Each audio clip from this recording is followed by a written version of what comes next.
So today we're going to talk about the menstrual cycle, the phases, and the hormones.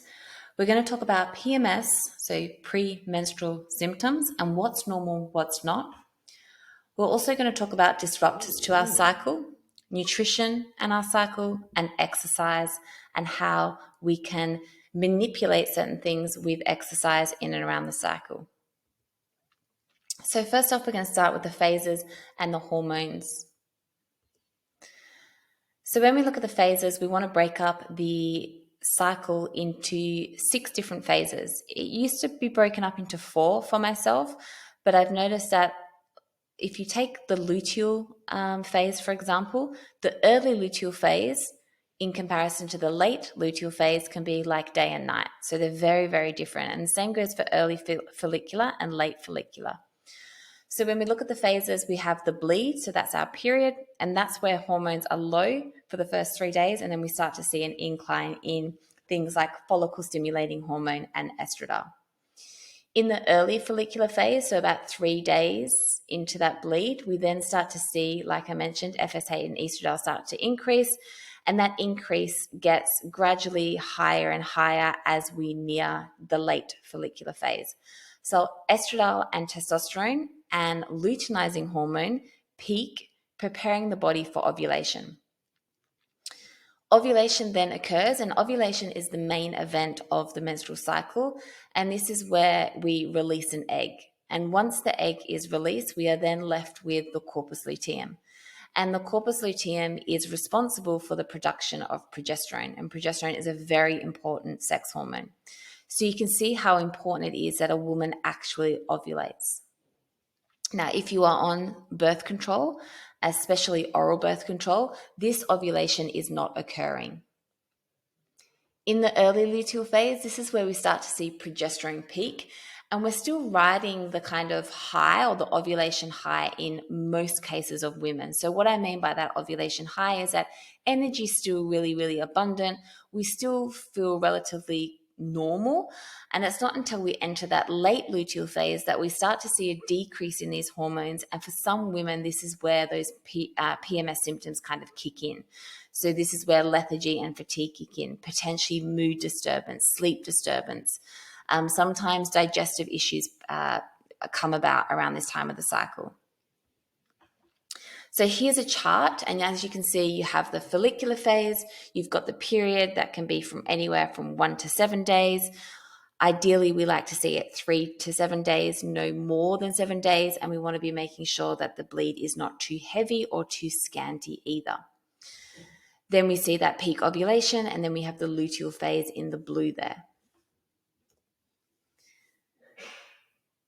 So when we think of the cycle, we want to think that when women are menstruating, it's actually occurring from the brain. So the brain is a huge part of the menstrual cycle, and that's because the part of the brain called the hypothalamus, it releases a hormone called gonadotropin releasing hormone, which then signals to the pituitary gland, so the anterior pituitary gland, to release either luteinizing hormone, which is made by the pituitary gland, and LH provides the hormonal trigger to the ovaries to release an egg, which is where ovulation occurs, or follicle stimulating hormone. And like I said, follicle stimulating hormone is made by the pituitary gland, and it stimulates the growth of ovarian follicles in the ovary before the release of an egg. And it also increases estradiol production. So we really do require FSH for the production of estradiol.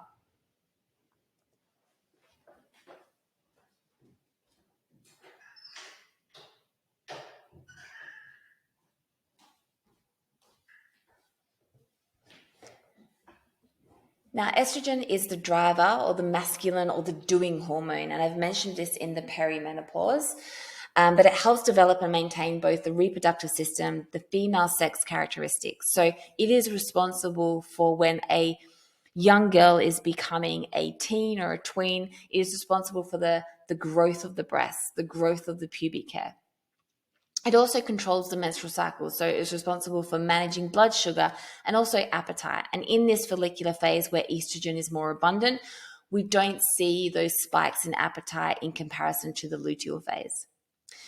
It's anabolic, so it stimulates lean muscle mass development, and this is why it's so important that women allow ourselves to have estrogen in those primary reproductive years, because it plays such an important role in building muscle. Now, when you take something like birth control, it will suppress the natural production of estrogen.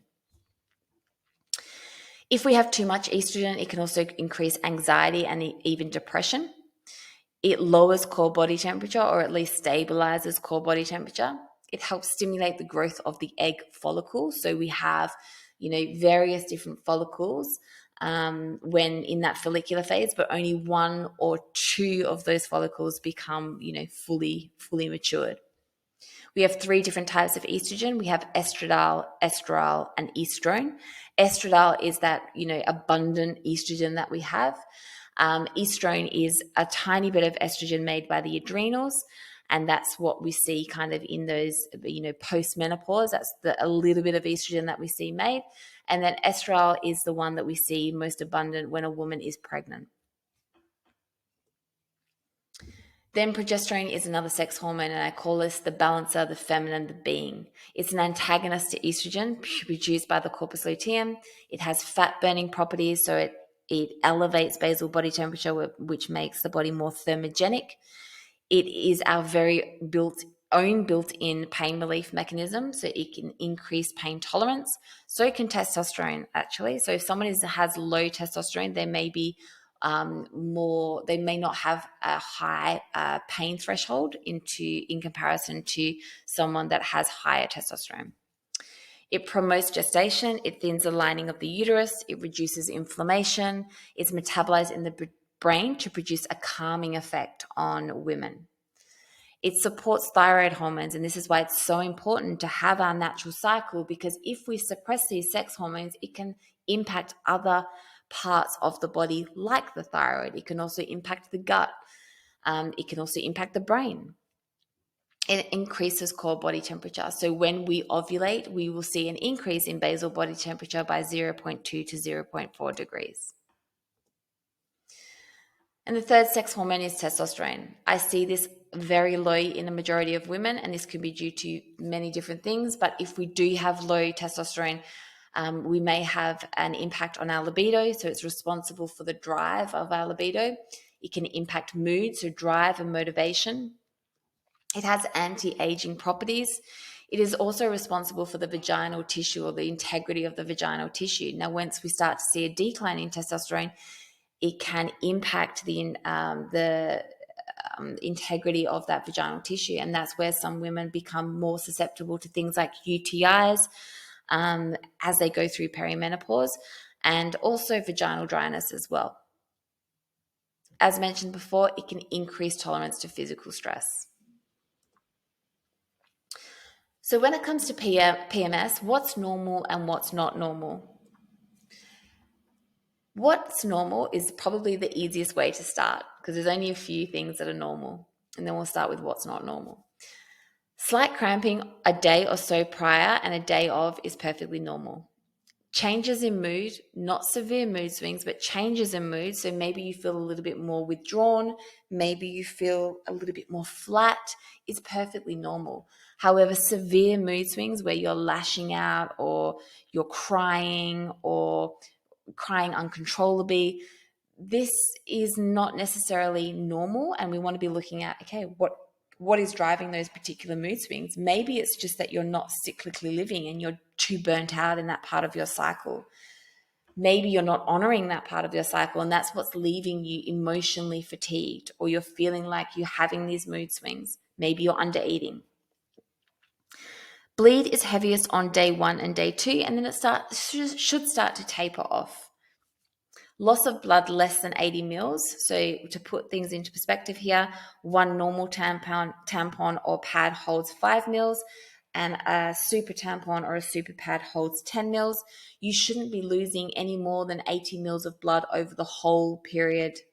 Okay, not just one day, over the whole period. So if it's heavy and you're churning through pads or tampons by the hour, this can be a sign that potentially it's too heavy. Also, maybe clots. Maybe if you've got clots that are bigger than a 5-cent coin, maybe that's a sign of inflammation. Could be a sign of adenomyosis, even endometriosis or fibroids. It shouldn't stop you from doing your day-to-day chores and activities. So if you're a mother, it shouldn't stop you from going to pick up your kids from school. It shouldn't stop you from hanging out the washing or cooking dinner. The pain shouldn't feel that bad that you rely on pain medication day in and day out of your period. And a normal cycle is anywhere from 24 to 35 days long. What's not normal is irregular menstruation. So maybe you have a 40-day cycle, 50 days, 60-day. Maybe you have a 15-day cycle. What's not normal is light, so really scanty light bleeding or really heavy bleeding. So light bleeding can be a sign of low estrogen. Heavy bleeding can be a sign of inflammation driven by either gut dysbiosis, thyroid issues. There's many things that can drive heavy bleeding. Menopause-like symptoms, even though you're not going through menopause, so hot flushes, night sweats, this can be a sign of hormonal imbalance. Fibroids found in the breast, the abdomen, or the uterus, this can be a sign of potential estrogen dominance. Depression and anxiety, low sex drive, vaginal dryness, okay, this can be a sign of low estrogen. Clots, feeling nauseous leading into your bleed, migraines and headaches, diarrhea, constipation, even infertility, so subfertility, the inability to fall pregnant. And if you're having sleep disturbance in that luteal phase, then maybe your progesterone is low, maybe that you're having issues with GABA.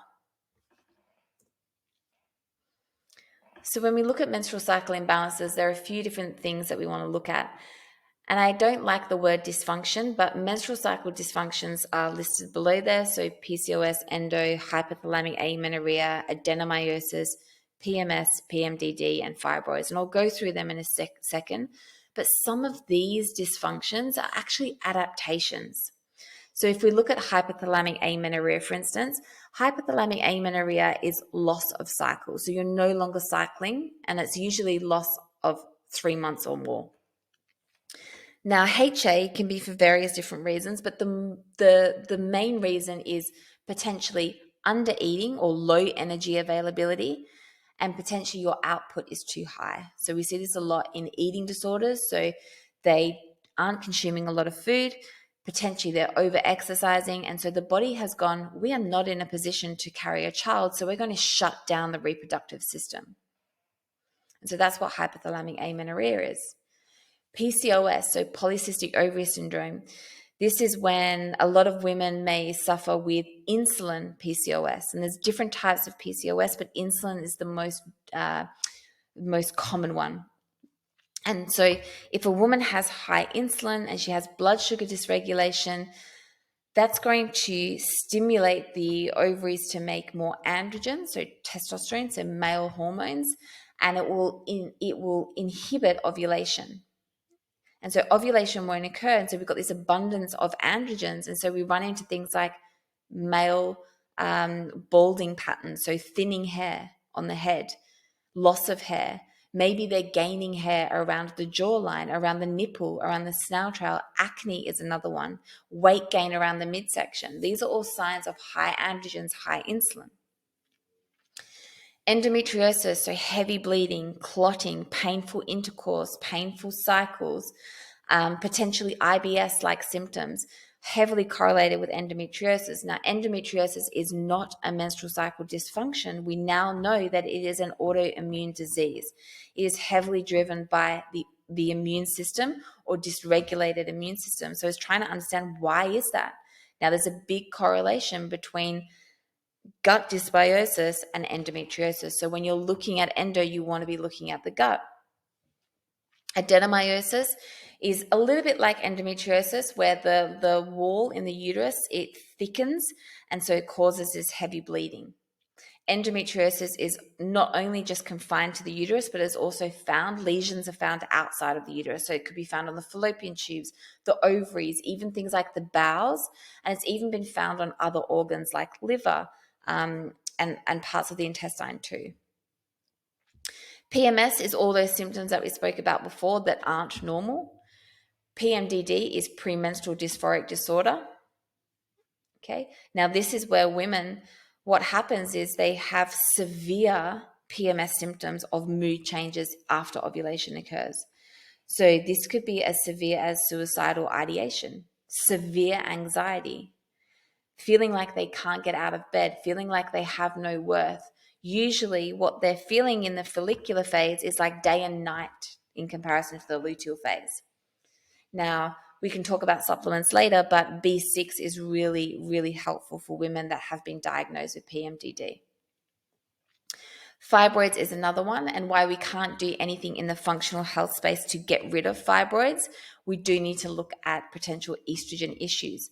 Now, what also stimulates fibroids to kind of grow? So estrogen is one, insulin is another. Okay, a lot of women who have fibroids have insulin or blood sugar dysregulation. Now we're going to look at exercise and nutrition. So I just thought I'd start this one with some fun facts. Around age 30, women begin to lose muscle density. Now you can mitigate this with strength training, but we lose muscle density due to the decrease in estrogen. Between the age of 30 to 80 years old, lean muscle mass decreases by 3% per decade. You can mitigate this with strength training, resistance training. You lose 1/3 of your bone density in the first 5 years after the onset of menopause. And this is why women are so susceptible to things like osteoporosis or sarcopenia, because the decrease in estrogen and how it impacts not only lean muscle mass, but also bone density as well. And strength declines 30% between the age of 50 to 70. So it's been shown that women are more susceptible to falls between the age of 50 to 70 than men. And you could say that this is linked, and we know that this is linked to the bone density factor as well and the lean muscle mass. So when we look at exercise and training, I don't like to program for women and alter their program. I like to empower people. Okay. And so I get women to really be in tune with their body and understand when they might need to take their foot off the gas a bit. What I would say for all women, though, is in the first 3 days, you want to avoid strenuous activity and heavy compound lifts for the first 3 days. So that's like your squats and your deadlifts. Okay, you don't want to be doing 1 RMs if you don't need to on your bleed. Be mindful of increased risk of ligament damage in the late follicular phase around ovulation. This is where estrogen is at its highest and it creates ligament laxity. So lots of studies have been done on this, and women are more susceptible to ACL injuries. And that's because we have a lot of estrogen receptors around the knee. And so when ovulation occurs, we know that estrogen is at its highest and it creates that laxity. So you want to be mindful of things like plyometrics around this time. So when you're in the bleed, you got to remember the inflammation and swelling is high. Even if you have a pretty cruisy bleed, there's still inflammation there. Okay, for some it's more so than others, especially if you suffer with PMS and pain and heavy bleeding. So remember that the lumbar and the womb space is where we have our pelvic floor as well. So the ability to brace effectively is also compromised. We're also more prone to digestive issues, or some women are, around this time of their cycle, which also can impact the ability to brace. And also loss of blood. This can really impact a woman's lethargy, fatigue. She may get dizzy. She may get head spins. So loss of blood is a big one as well. When we look at the follicular phase, so remembering that estradiol is anabolic, it increases blood flow and has a really good impact on strong muscle contraction. We are at a little bit of an increased risk, as mentioned before, of ligament damage due to the laxity that it causes in the ligaments. We do utilize carbohydrates more effectively in this part of our cycle, so we're more insulin sensitive. And estradiol and testosterone at its highest around ovulation, so we can tolerate overall more volume and intensity, and we're going to recover a lot quicker in this follicular phase. Then when we look at ovulation, so this is where people say, like, this is the best time to do your PBs in the gym. You're going to have this abundance of estradiol and testosterone.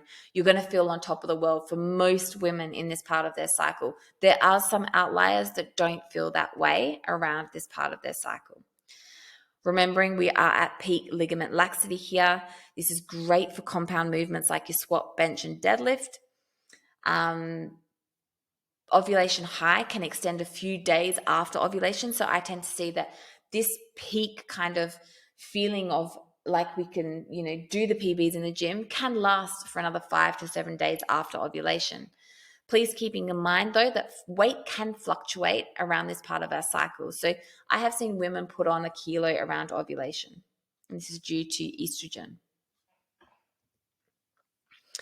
Then when we go into the luteal phase, so the ability to mobilize fat is higher due to progesterone's thermogenic effect. However, we are more insulin resistant in this part of our cycle. So we are fat burning machines at this part of our cycle, but we burn more fat at rest, whereas opposed to in our follicular phase, we burn more carbs at rest. And that's what makes us a little bit more insulin resistant in this part of our cycle. Now, at rest, you can burn anywhere from 200 to 400 more calories in your luteal phase than what you would do in your follicular phase. Progesterone has a protective impact on ligaments. So the first half of the luteal phase, your ligaments will start to stiffen again.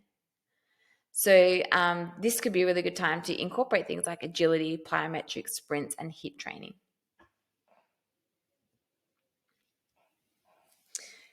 This is where the luteal phase is like day and night. So the early luteal phase, we still are getting those ovulation highs. We're pretty kind of recovering pretty well. Whereas when we're in that late luteal phase, progesterone has peaked, then it starts to plummet alongside estradiol. Mood, sleep, and appetite can be impacted. So hunger might go up. For some women, sleep might get a little bit disturbed. For some women, mood might get impacted heavily. Digestion can impact it. So progesterone can actually slow down motility. Okay, some women are more susceptible to constipation or diarrhea and bloating. It's not normal, but they are. Some women do expect it, and we need to figure out why they're experiencing that. Lethargy, fatigue, and sometimes lower back pain is very common in this part of the cycle leading into the bleed, and that can impact exercise. Another thing to keep in consideration is that on the scales, even though it's not weight gain or fat gain, there is water retention that might increase the weight on the scales. So around ovulation and late luteal phase, really not a good time to weigh yourself if you get impacted by the number on the scales. This is not a time to hit PPs, increase intensity, or smash a HIIT session. Due to the increase of the temperature, endurance sports will feel harder.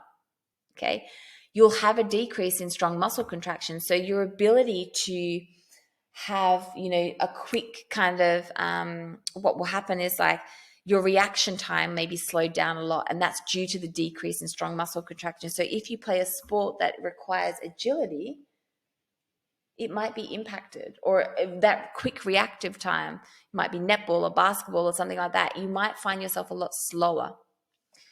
Muscle growth and remodeling decreases, low blood sugar can occur, and cravings for high fat and sugar relates to the drop in the serotonin and dopamine.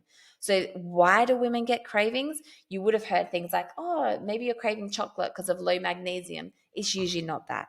It's usually because this drop in sex hormones occurs, which then impacts serotonin and dopamine. And what do we gravitate towards for a pickup or a dopamine hit or a feel-good feeling? Is those highly palatable foods like sugar, or they're high in fat, high in sugar. So now we're going to look at cycle health. So how do you optimize your cycle health? Big rocks first, always. Before any supplementation, you want to be making sure that you're nailing the big rocks. Nutrition, first and foremost. Having an anti-inflammatory diet that suits you. Everyone is different. Sleep, making sure that you're getting 7+ hours per night. Sleep is so important. Shift workers are more prone to cycle issues due to the disturbance in the circadian rhythm. If you are a shift worker, I take my hat off to you. We need you in this world. However, it does impact cycle health very much so. Recovery. Are you recovering from your training sessions? There is a place for supplements, magnesium, zinc, fish oils. These are some of the big rock kind of supplements. And then you may want to look at other supplements for you. Now, I would never tell someone to take certain supplements unless I have looked at blood work.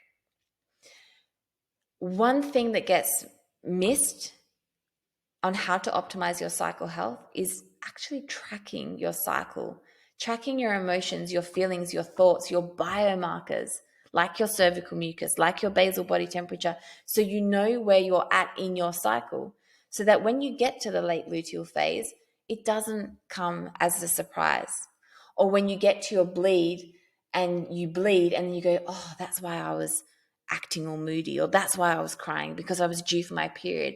If you know it's coming up, there are so many things that you can implement to fill your cup up in that late luteal phase, to make sure that you're not giving too much, to make sure that you are reserving your energy. I would definitely look at decreasing exposure to endocrine disrupting chemicals found in perfumes, found in makeup, fake tan, hair dye, making sure that you're drinking filtered water. Gut health. Gut health plays a huge role in the menstrual cycle. Thyroid health as well. And then we need to look at medications. Obviously, if you are on oral birth control, you are not going to have a cycle. You're having a bleed, a pill bleed. And then there's other medications that can deplete you of certain nutrients. So if we look at the pill, it depletes us of B vitamins, it depletes us of selenium, it depletes us of magnesium, zinc. These are all things that we need for a healthy menstrual cycle, a healthy thyroid, a healthy liver.